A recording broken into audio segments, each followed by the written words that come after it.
Good evening or good afternoon, everyone, depending on where you're joining us from the country. Welcome to another Nanda event, this time talking about Uganda, a journey of purpose and discovery happening middle of next year, August 28th to September 6th, 2025.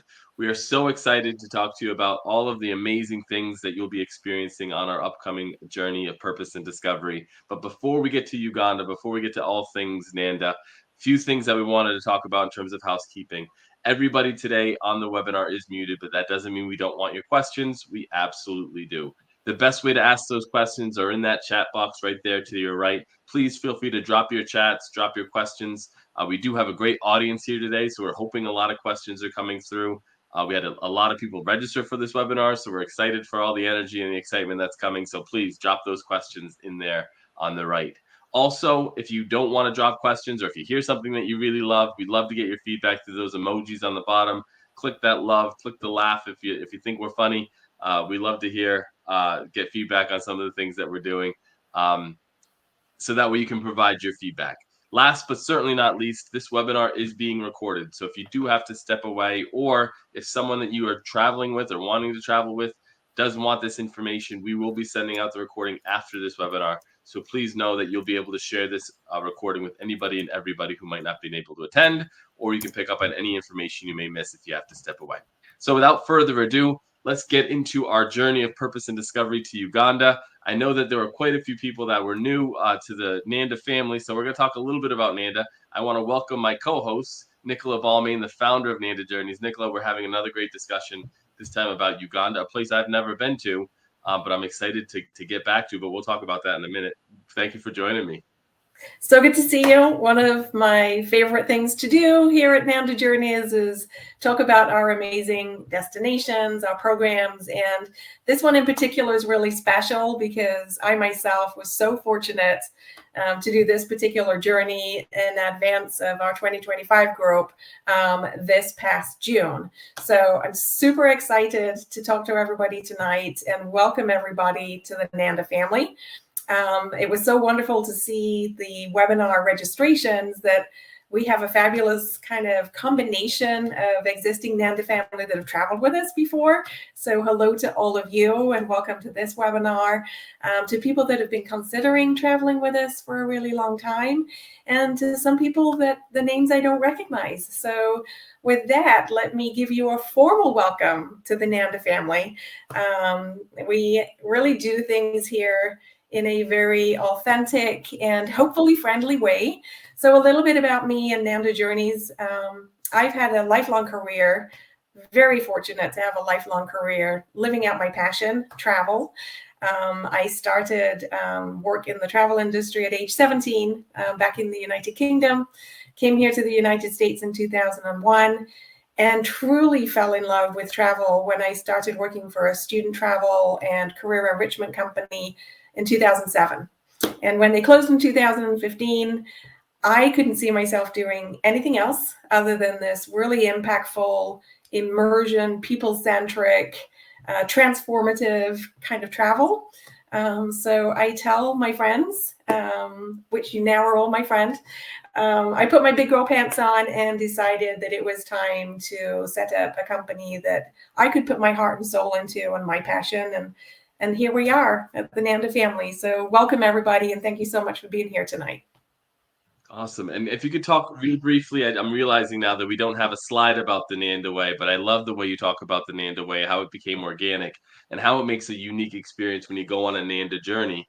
So tell us a little bit about that Nanda Way, what that necessarily means for this journey, and what it means as Nanda Journeys as a whole.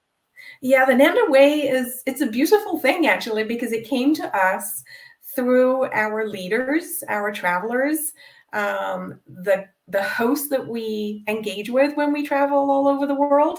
And this conversation kept coming up. We love the Nanda Way, Nicola and Deborah. And I'm like, the Nanda Way, what do you mean the Nanda Way? Well, they said, you do things differently than people that come here. You do things in a way that's really authentic, and you want to connect with the people, you want to give back, and you want to really showcase a destination's cultural heritage, and you want to try and be a part of change in the tourism industry. There's a lot of things that work really well in our industry, and there's a lot of things that don't really work very well. And that topic just kept coming up. And we said, well, the Nanda way is just part of our DNA. We didn't really think about it that way. So we've coined it a phrase, and we're really happy to showcase the Nanda way to everybody, no matter the journey, whether you're traveling on this journey that we're presenting to you tonight or anything else in our remit. It always includes authenticity, immersion, connection, and you really should return with an awful lot of friends, both from the people you're traveling with and the people you meet. Yeah, and this journey is no exception. It has all of those things as we travel throughout Uganda: immersion, cultural impact, giving back to local communities, getting a chance to take some of that community with us. We like to say we take our memories, we leave our footprints. And one of the things that makes you, Nicola, your Nanda journey so unique are the journey hosts. In this instance, I kind of ruined it because I clicked the wrong slide by accident. Journey host is me. This particular Yay! instance. It's my first time hosting a Nanda Journey since I joined the team last year, and so I'm super excited about the opportunity to lead this group throughout Uganda. It'll be my first time to Uganda, but I have led journeys all over the country in my 15 years of travel. So I'm excited about being the journey host. I know you were the journey host last year. Any tips or tricks that you can provide me as I prepare for this trip to Uganda? Well, of course, you're excited already. This is a live list for many people, and that's what we started saying here now instead of the bucket list. Somebody else brought that to us, I think, last week's webinar, I think? Yeah, yep. Or a review that we had recently, somebody said that they now refer to their travel experiences as the live list. So in the same spirit of authenticity and, wanting to really be family, we want all of our Nandi family to experience the world. So right. You being a very integral part of the Nanda family, this was a great opportunity for us to get you on board for a travel group. Number one, you're very experienced with it. I know that you've been traveling for many years internationally with similar kind of demographic and group operations, but maybe a little bit more immersion, maybe slightly different than some of the pajama tours you've done before. Tell people about the difference between a pajama tour and a Nanda tour. Yeah, so I think I've traveled as you know, I've traveled 6 of the 7 continents, so I've seen a lot of the world. And everywhere I've gone as a part of a group. I've never traveled on my own. One exception is Asia. Before, in a previous career before travel, I was in Asia often. But with that said, getting a chance to experience a lot of tours, there's these few tours that I like to call pajama tours, where if it's one night here, one night there, you're only one night in each hotel, you might as well just stay in your pajamas because there's no point in unpacking and packing it back up because you're on to your next tour, your next city or hotel. But that's the difference between Nanda journeys as well, especially on this itinerary, spending time in 3 different locations, multiple nights at each location. So you're really getting a chance to dig deeper into the culture, into the experience. So let's talk a little bit about the journey itself. Uganda, like we said, a journey of purpose and discovery. It's 11 days, 8 nights. That's because there's 2 nights that we have on overnight flights, both on the way there and on the way back in terms of a travel day, which is why we lose those 2 nights, but those are included, correct me if I'm wrong, in the August 28th to September 6th. So would they be leaving on the 27th or the 28th as they plan? They would be leaving on the 28th still, and we would Right. still provide Okay. assistance, and we'll chat a little bit about those logistics and everything here shortly. But yeah, Absolutely. those are the dates, and lots of opportunity to go early, stay longer, and all of those things. Awesome. Yeah, and so when they arrive, it's an overnight flight. They arrive in the city of Entebbe. They spend 2 evenings there, so it does say 3 evenings, but it's 2 evenings in the beginning and 1 evening at the end. After that, they drive about a 3-hour drive, some 2.5, 3-hour drive over to Fort Portal, where we will be spending 3 evenings in Fort Portal. After that, we travel south to Bwindi, which is where we'll get a lot of that nature, those safaris, getting a chance to see the chimpanzees and the gorillas, which we're going to be talking a lot about, which I'm sure a lot of our audience is excited about. And then from there, we go back to our home port before flying home on the way back from Uganda to where we started. So a big part of this itinerary, and I like the way it was broken up a little bit, because as I was walking through it with you, I realized that the beginning of the itinerary provides you an opportunity to learn about the culture, to meet with the people, to understand kind of the frame or the lens through which we're looking at and experiencing this amazing wildlife. So tell us a little bit about that community experience, the community focus, the community impact, some of that cultural impact that or cultural experience that we'll be doing while we're here in Uganda. Yeah, one thing I want everybody to know, because it's something that's very, very dear to us, is the selection of who we partner with in each country is really critical, because we need to make sure that what they're doing aligns with our core values. And we were talking about the Nanda Way, and our partner needs to really align with that. And there is no greater alignment than our partner in Uganda, the Justice Tourism Foundation. Their sole mission is, yes, tourism, but their primary mission is to transform lives through tourism. So they're involved in a lot of social justice projects, education, healthcare, environmental conservation. They're also, marginalized societies, and there are a few challenges in Uganda, like we all have our challenges in this world, and Uganda isn't without theirs. So they're really supportive of those issues, and their goal with their tourism, it's not a business that they're trying to profiteer from. It's a business that they're trying to sustain, yes, their independent salaries, but their primary goal is to put money back into the communities, into the issues of health, education, conservation. And a wonderful part of your experience down in Uganda is meeting some of those people in the communities where James and his team are making a difference. And I cannot emphasize that enough. Your participation in this journey will go so far to supporting these initiatives that you will see firsthand desperately need the supports and the attention. But we can do it in a way that's fun and engaging and informative, and we'll make a contribution on your behalf to the Justice Tourism Foundation.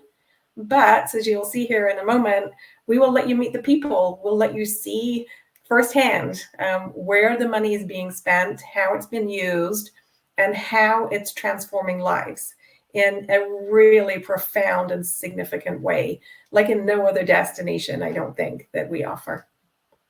It's a great example. I mean, of Nanda Journeys, not just talking the talk, but actually walking the walk, and finding these organizations to partner with while we travel overseas, and experience unique cultures and see the things that are on our live list, as we like to say.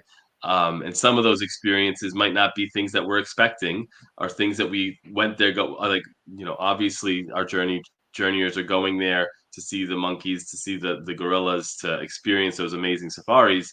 But there are certain things that we're going to be doing that might come as a surprise. Was there anything that, in the cultural side of things that came to you as a surprise when you were in Uganda, or like a happy surprise, like something that kind of was like, wow, I wasn't expecting that? Yeah, the friendliness of the people, no matter where you go. And I think one thing that continuously validates for me, no matter where we go in the world, people are the same, right? So we all have the same concerns. We all laugh, cry, grieve. All of these things, all of our core needs are the same. They're not met in the same way, but engaging with people and exchanging ideas and sharing stories about where we're from and understanding a little bit about where they live, that's so unique. So the smiles are really big in Uganda. Like some of the biggest smiles I've ever seen. And this particular picture is as we're coming back from our gorilla trekking, and the children have, drawn pictures of the gorillas and things like that. And one of the things we will talk to our travelers about is how can we be productively supportive in each location that we're at?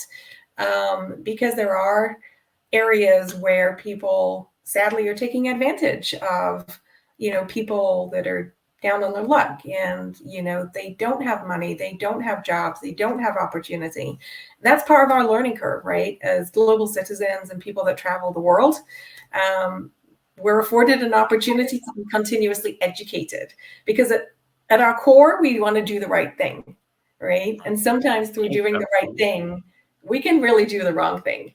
But yeah, the people and meeting them and seeing how committed they are to their prosperity and wanting to learn and wanting to engage with people from all over the world, it's, truly fascinating to me. So the community experience, always one of my highlights. Yeah. And I think getting a chance to journey into the heart of local villages, getting an opportunity, like I said, in my journeys around the world, I've traveled in small groups and large groups, and getting a chance to see the difference between the two. This journey itself is limited to 15 travelers. Yeah. So that small of a group allows you to have not only a unique experience in these cultural locations or in these, but you leave less of an impact, almost like, I've been in a big group where you show up with 30, 40 people. People turn their heads. People in the local Mhm. communities are turning their heads. They're like, oh, what's going on? When you show up with 15 people, they're not really interrupting their everyday lives, so you get a very unique feeling. I got that feeling when I was in Morocco. Did you sense that at all when you went through these small villages, or did some of these unique experiences in these local villages? Yeah, for sure. And it allows us an opportunity to create a really immersive experience for you, right? So in the village, we can really give you an opportunity to help with the cooking, to help with the tea picking, everyday life, and engaging with them and visiting. The tea plantations, they're stunning. Something that really surprised me about Uganda is just how verdant and green it is. Like, the scenery is absolutely spectacular. So tea is a really big part of the culture and the GDP down there, which I actually did not realize.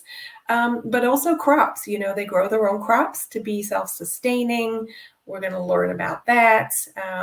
Your community project could be putting a beehive in to help protect against, the encroachment of animals. So the animals are coming into the village and causing harm, and vice versa.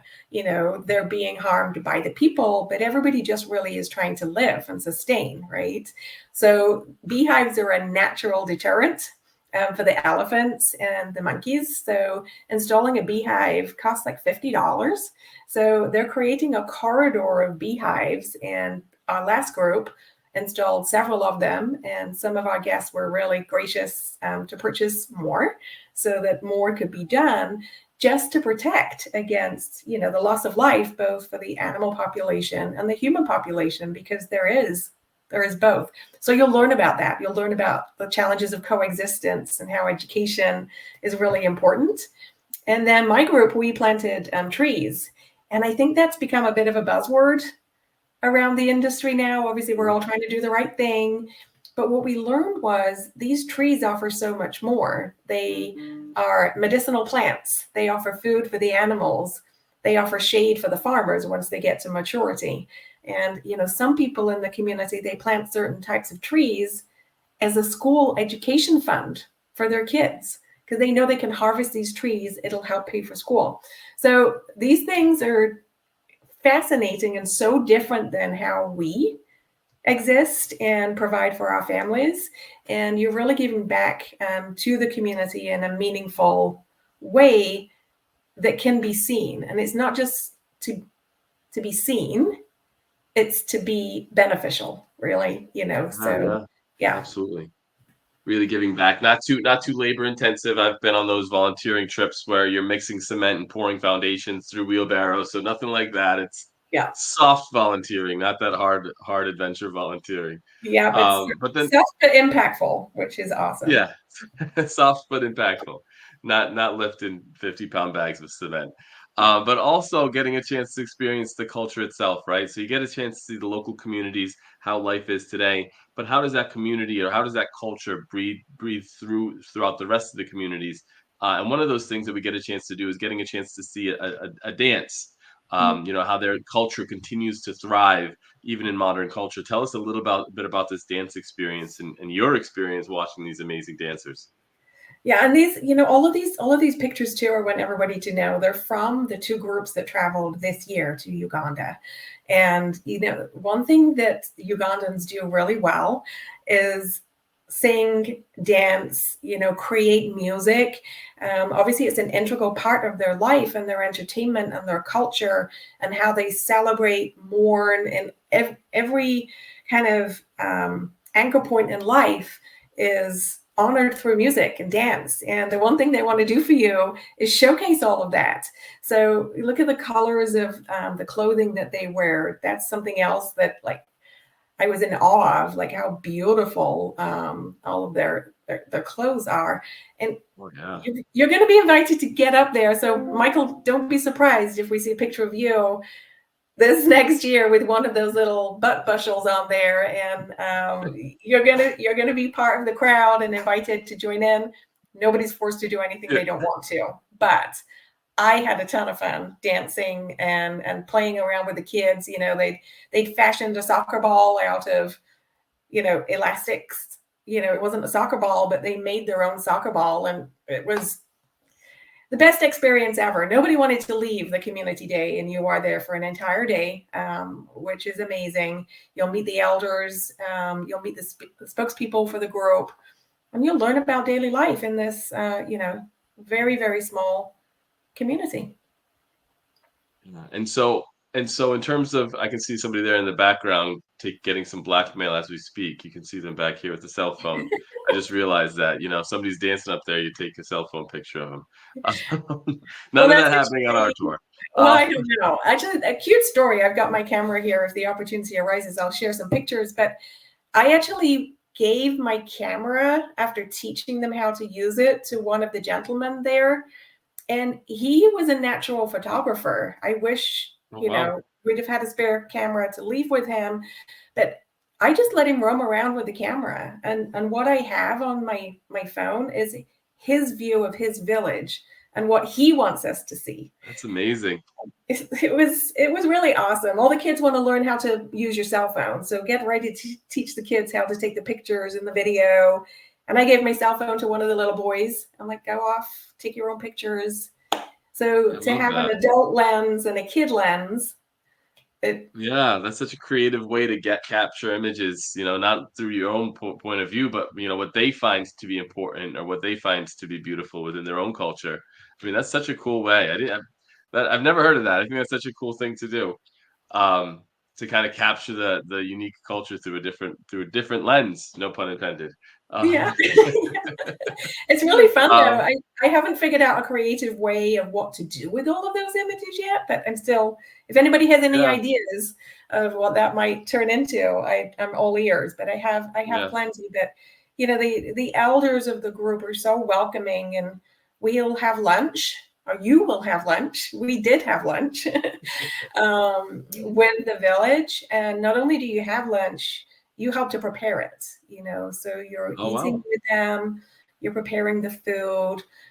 They'll show you how they process their own coffee. They grow their own coffee, and they make their own banana beer, which is a really, really important part of their culture. And it doesn't taste as bad as you might think. So yeah, you'll just have a great day. You are part of the community, and you're invited and welcome to be part of the community. That's amazing, yeah. And all a lot of this cultural impact and cultural experiences that we have happen in the beginning of the journey and kind of provide us that cultural background, that historical background before we leave and head down to Burundi and get to the heart of the jungle and learn a little bit about these chimpanzee and gorilla experiences. Tell us a little bit about kind of what that journey is into the jungle, what that's like. What you expected. Did it match your expectations? Again, what kind of surprised you, and what kind of, like, I expected that, but oh my gosh, I wasn't expecting certain things. What were those surprises? I think the thing that left a mark on me the most is I wasn't expecting to be quite so emotional, being so close to the animals. And I'm talking an emotion that I can't quite put a name to it, but being so close to them in their natural habitat. And I heard this from several of my group members and the second group that followed on from us as well. We just couldn't process what we were feeling, because you look into the eyes of the chimps, and more so the chimps, I think, they're so like us. Like the way they're using their hands, and obviously their eyes, they look like us, you know. And I had one little guy in the chimp experience in Kibale, young kind of teenage chimp, the guide said. So he came right over and practically stood next to my leg because he was being a typical teenager, you know, testing the water and trying to figure out what is this group doing. They're very assimilated to humans. They know that we're not a threat to them because they've been assimilated. So the humanness of them, you know, it made me a little teary. I'm not going to lie. Yeah, and I can see, I've seen videos of like, how chimpanzees and gorillas act with their young. And it's really amazing to see the nuances that they have that are so similar to us as humans. And I'm sure getting a chance to see them in the wild just kind of brings that to life in a unique way. But as we go on our safaris, as we go out into the jungles, because there are two different trips, and we'll talk about both of them, we do have guides, or we do have porters that are coming along with us. Tell us a little bit about who's journeying with us, because I'm not going to be leading anybody into the jungle all by myself. We have experts that will be there along with us. So tell us a little bit about who these experts are. Yeah, so we are under the auspices of the Uganda Wildlife Authority. So they govern all of the parks in Uganda. There are several of them. And this gentleman actually is a porter, one of our porter team. So we will have 3 very unique different sets of people with us. We have your lead guides. So they are certified by the Uganda Wildlife Authority, and they are your primary guides that will tell you about the experience, guide your experience, guide the hikes, provide all of the information. Your briefing beforehand is very thorough, very, very, very thorough. And then you have your trackers that go ahead of you. So the trackers go ahead, they identify where your family is, like you're all assigned different families into small groups. And then you also have the porters. This is Bernard. He's got my backpack on there. You can see the Nanda green tag, the top. And that's his father, who actually we met along the way, who was picking tea. So we stopped to say hello on one of our little walk breaks.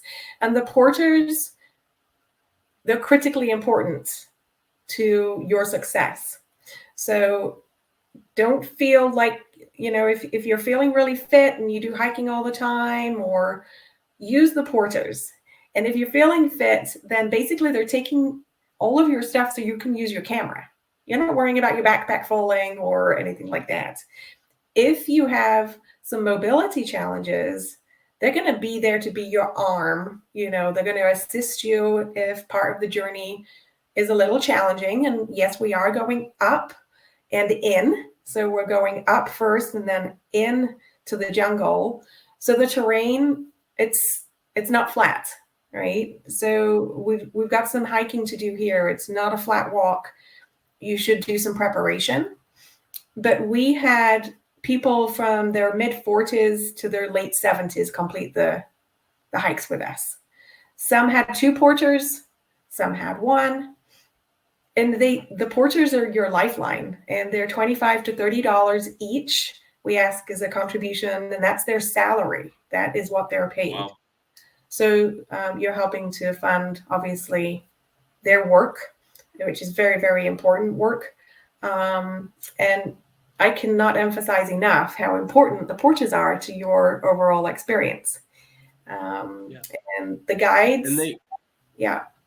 And so the porters are there. One question that I do have is, you have porters, you have the trackers who are pointing in the right direction.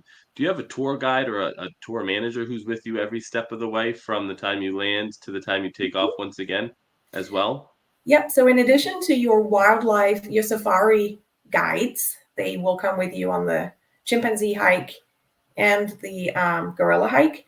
You'll have 2 of our local team, the Justice Tourism Foundation that I mentioned. You'll have Zam and Abraham with you the whole time. So from the minute you arrive at the airport, they're going to stay with you. You will also meet James and Joyce because they want to greet you. They want you to feel like part of the family when you're there. You'll probably see them in Entebbe at the beginning, maybe also in the village, because they are integral to the village. They're working with them all the time on the initiatives that I mentioned earlier.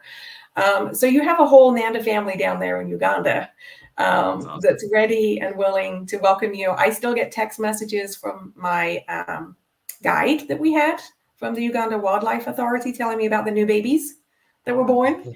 I get guides from my porter asking me how things are going and giving me updates. So yeah, the welcome and the friendships that you're going to make are pretty significant here. Awesome. So let's talk a little bit more about the hikes, the hikes themselves into the jungle. We actually have two on this particular journey. One to see the chimpanzees and another one to see the gorillas. But first, in talking about the chimpanzees, how far is the hike? I know you mentioned the physical activity already, but tell our travelers, is there or our journeyers, is there a drive to get there? Are you hiking right from your hotel? How does that whole thing work, and what can they expect there? Yeah, so it's different for both. So for the Kibale National Park experience, you're staying in Fort Portal. So you will take a drive out to the Kibale National Forest. You'll have a briefing. That briefing lasts 30 minutes to 45 minutes, depending on the engagement level and, curiosity and questions and things like that. And then depending on the family that you've been allocated determines your walk. The chimpanzee walk is not as arduous, so where they're at, it's not as up and down. We were so fortunate because we had pretty much a walk-in experience and they were right there. Other people have, an hour to an hour and a half, 2 hours walk till they find them. So I would say this is a moderate hike. Okay. It's uneven ground because you're walking over twigs and leaves and branches, but your guides are always ahead of you, making that pathway, as easy as possible. But the chimps are where they are, right? They're out hanging, and wherever the best food is that day or the best sunspot, that's where they're hanging out. So the chimpanzee one is, I would say, moderate. And it also depends, are you going to go early in the day or later in the day? And the local team will be coordinating the best opportunity for you based on, what's happening in that particular time frame. Yeah. In terms of like other wildlife, are they walking through the forests, and once they see the chimpanzees, Mhm. that's the only wildlife are they seeing, or are they seeing other wildlife throughout the trek or throughout the journey itself? No, there's other primates too. And again, Mother Nature, she is who she is, and you may see a lot, you may see a little bit, but we had beautiful birds, beautiful butterflies. There's other primates there as well. We had amazing chimpanzee viewing. I mean, just incredible, both up in the tree canopy feeding, and then we actually saw them come down. We heard them talking to each other, how they communicated. It was just fascinating, just to watch them. And you can spend up to an hour with each family. So once they're spotted, you have an hour to observe. Your guides will provide additional education, and that hour goes by so fast, but it's so Yeah. profound. It's a lot of processing afterwards. Yeah, I can imagine looking at all the pictures, and obviously any picture you take is not going to do the actual experience justice. No. Much like standing in front of a mountain or a big canyon, you take a million pictures, it just doesn't do it justice. So I can only imagine what it's like because the pictures themselves are amazing. After our Kibale um, safari, we actually go into the national park. We do a visit to Crater Lake. Mhm. Tell us a little bit about that experience. Yeah, I want to also let everybody know that um, for this particular journey, we decided to do flights to connect you. So we've mentioned that you drive from Entebbe to Fort Portal, and in Fort Portal, you do your chimpanzee experience. But from there, we're then flying to Bawindi, and that cuts down a lot of time. It can take up to 9 hours to get between those locations.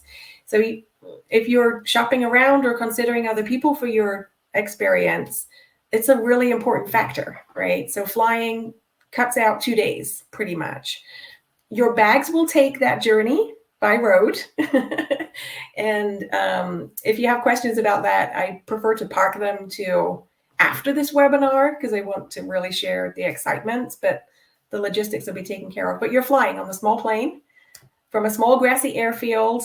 That event in of itself is part of the experience. If anybody does struggle with flying, there are accommodations that we make for people in terms of where they're allocated and talk to the pilot and things like that. So I was in awe of that. I'm an airplane geek and I love flying. So that was a super special experience. And seeing Lake Victoria from the air, whilst we don't talk about that, that's phenomenal. Like seeing the mountain ranges from the air, seeing the lake from the air, seeing the rivers, and it's truly fascinating. And I've lost my train of thought now, so you're gonna have to. Yeah, no, we were just talking about Crater Lake, and we have an experience in the afternoon after our safari. Yeah. But later on in the journey, we get a chance to experience the silverback gorillas, the gorillas that are in the jungles of Uganda. Tell us a little bit about that experience. How is it similar to the chimpanzee experience, but also how is it different? How is this kind of a unique experience in and of itself? Yeah, I don't think it's similar at all, really. I think it's so profoundly different. So your hike could be longer here. The hikes can be anything from a couple of hours to 4 or 5 hours. They do say to allow for just being out all day. And that, again, depends on which family you're allocated and where they just happen to be at. So we're in the Bahoma area, and the lodge you're staying at is a 5-star, beautiful lodge. It's only 5 minutes away from the entrance to Bahoma. So you're pretty close. That's where you'll have your briefing again. But each family only has one silverback. So regardless, like the construct of a gorilla family is there can only ever be one guy in charge. That's the rule. So depending on how young or old the silverback is, that will pretty much determine the size of the group. So you're going to be seeing gorilla families from 7 or 8 up to 16. So again, it depends on the size of the family. We saw one particular very intimate experience, shall I say. They were going after more babies. And we had some young juveniles as well that were super curious and, very active. And the silverback is huge. I mean, there's one picture, I don't know whether I put it in here for us to show, but his hand is just ginormous. It's huge. And the thumb is just so huge. And they use it to scratch their heads and, play with their eyes.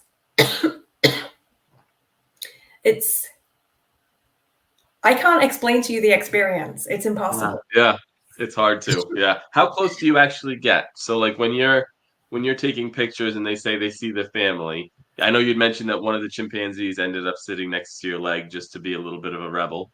But how close do you actually get a chance to get to these animals? Do they come right next to you? Yeah. Is that intimidating? Is that scary? Like, what is that experience like? I didn't find it scary because the briefing we were told, how the families have been assimilated to humans. They spend a lot of time designating a family to be ready for tourism, for people to come visit and spend time with them.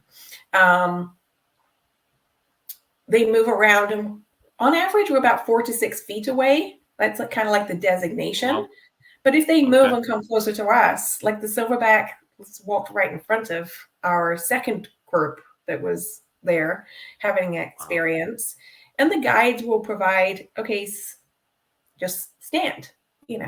They're only concerned about themselves. They don't have a curiosity about you because they see humans all the time. Right. So your experience, I think, from talking to everybody and other people that have gone, it's unique. There is nobody else that will have your gorilla experience. Nobody else will have my gorilla experience, you know, Right. because you're in nature and Which one's different? you're just turning up, and our days are never the same, right? So You're at the mercy of Mother Nature. yep. And you did touch upon it briefly, but one of the highlights, and one of the reasons that this is such an amazing journey, is also the lodge that we stay in while we're in Buwindi. Tell us a little bit about this Tracker Safari Lodge and why it is such a highlight in the journey. It's stunning. It's in pristine forest. You're seeing a little bit of it there, and what you're seeing there, the pool, of course, but that bottom floor there is a spa. So you can get amazing massages there, and many of my group had a wonderful massage. And then above are the individual huts. So each structure kind of has like 10 to 2 units, and you have this beautiful wooden balcony and thatched roof, and the sunrise and the sunsets are just stunning. The food is spectacular. Fred, your general manager, he works very closely with Abraham and Zam to get your sticks for the hike, your gaiters that go over your shoes, you know, preparing you with your packed lunch, because you'll be carrying a lunch with you because you don't know how long you're going to be out. And they're so amazing. Like, it's a 5-star luxury property, and you know, it's amazing. Be up for the sunrise. Definitely be outside for the sunset, because the colors are just spectacular, and it's a really unique place to be. There's nobody else around you, no other properties around you, you know, so it's just you and the group in this amazing forest. Yeah. That's one thing that I try and do more when I travel. I'm not a morning person by any means, but when I do travel, seeing the sunrise in different locations, like I was able to see it over um the in Israel, up in Nazareth. I was able to see it over the Sea of Yeah. Galilee, Uh-huh. which was an amazing experience. But also getting a chance to just see the sunrise in different parts of the world. I love a sunrise to begin with. It's just the start of a new day filled with opportunity. I just like the idea of a new start. But I can only imagine what it's like looking at it from a view like this. Yeah. And only steps away or 5 minutes away, as you said, from where we'll be actually going on our hikes. So, For the gorillas, as they yeah. And the say, night sky, you're in the southern hemisphere, so the night sky, we don't see it like that. yeah, And it's absolutely spectacular. And of course you have no light pollution. So it's amazing. amazing, awesome. So yeah, so that brings us to our end of our safari talk. Mhm. Any details that we didn't necessarily get to before we get to kind of the details of the journey itself, the cost, how many days, all that stuff, deposits, any details about this amazing safari or this amazing journey that we didn't necessarily get to that you like to just touch upon? Yeah, of course, there is a lot more preparation for a journey like this. And Nanda Journeys will provide you with FAQs. We will talk to you about your fitness requirements, and you should definitely practice hiking. You're hiking at altitude. So I live at sea level, right? I live in Santa Cruz in California. So I did a few more stair walks on my preparation walks. The guides will divide the groups into groups of 8. So typically they are organizing that on your comfort level with fitness, you know, distance hiking. And so everybody's always put in groups of 8, no matter what. That's the only number they hike in, are in groups of 8. That's to protect the families and the gorilla families as well. And they'll take regular stops. I mean, we're not like frog marching and like, let's find the gorillas and let's do it right now. There's Mm. lots of stops and water breaks and time to catch your breath. And you're going at the pace of the group, right? So every hike is adapted. And again, the porters, you know, they'll even carry you for an additional fee, and that's, some people have done it, as they've told me. So their goal is that you have a successful experience. Okay. So I their might do it. I may have motivation, him carry me around the jungle. yeah, they fashion like a little stretcher and stuff, but no, there were two ladies, and they won't mind me sharing. I don't think that they were considering not doing it. They Oh got yeah. nervous on the day. They got really nervous on the day, and our commitment to them was, well, try it, try Right. it, see how you feel. Nobody's going to force you to do something you don't think you can accomplish. But Right. we do think the resources and the porters and the guides will figure out a way for you to have a good experience. So that isn't to say that will be the same for everybody, but yeah, definitely try. It's an experience that will live with you for the rest of your life. Yeah, and I mean, I've had those experiences similar with people on journeys around the world, whether it's, climbing up specific, hiking up a mountain or a hill, or even, riding camels. People just get afraid. And I've had people not do it and be disappointed, but I've never had someone be disappointed doing it, right? They've Yeah. always, after they Yep. accomplish it, it's always a sense of accomplishment. It's never like, oh man, I shouldn't have done that. It's always been like, I'm so happy I did it. So you Yeah. obviously whatever people are comfortable with, but I always say comfort and growth cannot coexist. You cannot be It's both comfortable and grow at the same time. yeah. So this is a great opportunity for that. And we're so very aware of the fact that additional preparation is required. So, the Yes. fact that I've done it, we've had other people do it. Obviously, we had feedback from people. So, we'll prepare you with FAQs, with lots of conversations like this. We'll have preparation discussions, even with our wonderful friends in Uganda. We will let you know all about the community, what to expect. There are some things that the community could really benefit from, and we'll share those details with you so that it can be a very holistically beneficial experience for you. So yeah, a lot more preparation than on our normal groups in terms of things you need to know. And Yeah. we will be sure to share all of that. And no question is a bad question, right? So we want you to have the most prepared, fulfilling experience. So we're with you on the journey right from the moment you decide to say yes to this delegation next year. That's awesome. Yes. So let's talk a little bit about the pricing, the deposit, all of that. I do realize that it says space is limited to 20 participants. It's actually 15. So Mm-hmm. just a little bit of a word there. But it is a journey of purpose and discovery. As you can see, the itinerary there. It's 22 meals, all meals are included, right? From what I saw Yes. on the itinerary, not a single Yep. meal isn't included. So Mm-hmm. every single meal is included. You don't have to worry about finding your own meals. You're as eating the meal with the group in every aspect of the journey. If you are traveling as it's $7,999 per person, land only, based on double. If you are traveling as a single, that's $4,499 as a single supplement. The deposit due is a little different for this particular journey, as well as the fact that the deposit is a non-refundable deposit. Tell us a little bit about why that is, as well as the fact that we are looking at booking out a little bit further than normal. Tell us a little bit about the reasons for that. Yeah, so the deposits, we have to purchase permits on your behalf, both for the gorilla trek and the chimpanzee trek. And there are some other additional expenses that we have to commit to early, just because of the nature of, it's a very, very unique group. So we want you to feel very confident in what we're arranging for you. So hotel deposits, because we're booking up pretty much all the space in one of the hotels trackers, pretty much taking that whole thing. And then the permits, that's really the critical piece. So it is non-refundable for that reason. We will provide you with travel insurance links. Can't emphasize enough, an investment like this once in a lifetime live list that you're investing in for yourself.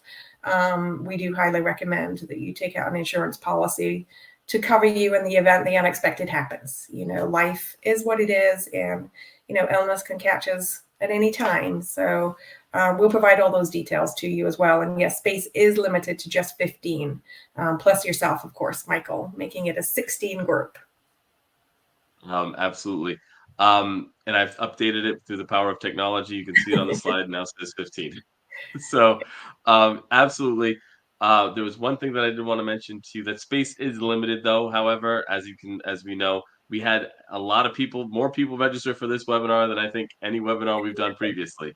So with the space Mhm. being limited, we do highly encourage you to sign up sooner as opposed to later, just so that way you can hold your spot and ensure that that spot is there for you when you are ready to travel. The one thing we do not like to do here at Nanda Journeys is put people on wait lists. So Yeah. we're excited to have you join us. We would hate for you to miss out just for us to have to put you on a wait list. If we do get enough interest, however, we could add another date or another departure for additional people who may be interested in leaving. That is not out of the realm of possibility. But as of right now, there is only one departure. We wouldn't do it if we had 2 or 3 people on the wait list. With only one departure, 15 people is kind of what we're limited to at this present moment. So with that being said, I don't see any questions in the chat. I did have a few questions of my own, some things that I feel as though many of the people joining us this evening might be interested in. You did mention that the treks into the jungle are 8 people at a Mhm. time.